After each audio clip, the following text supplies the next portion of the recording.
LB Nagar BRS party అభ్యర్థిగా Devireddy Sudheer Reddy Chaitanyapuri zonal కార్యాలయంలో nomination దాఖలు చేశారు.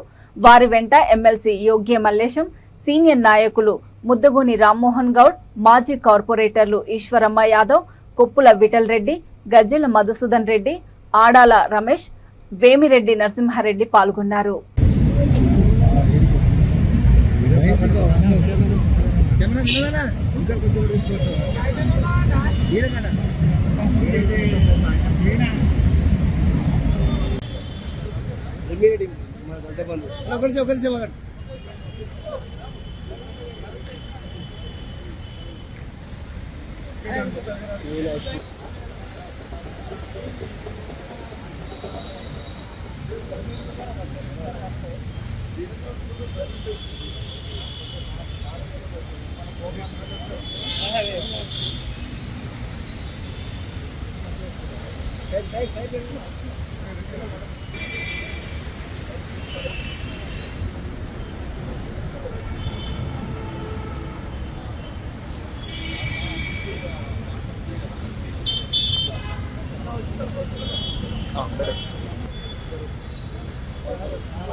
అరే ఇంతమా ఎవరికి రాదు వాయిస్ మాట్లాడాలి.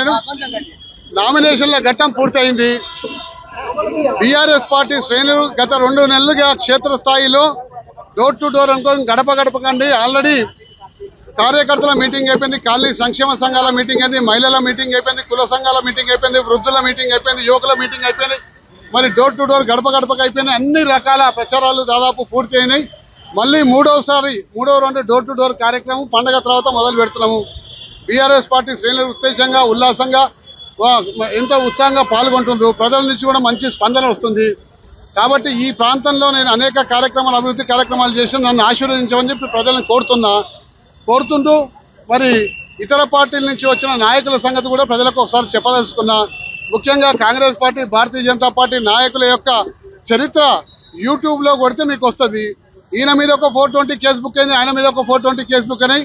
సారీ, 2 కేసులు 420 కేసులు బుక్ అయినాయి. ఈ 420 నాయకులు మన ప్రాంతానికి వచ్చి ఈ రోజు ప్రచారం చేస్తుంటుంటే ప్రజల్లో వాళ్ళకి తెలుస్తుంది అన్నమాట.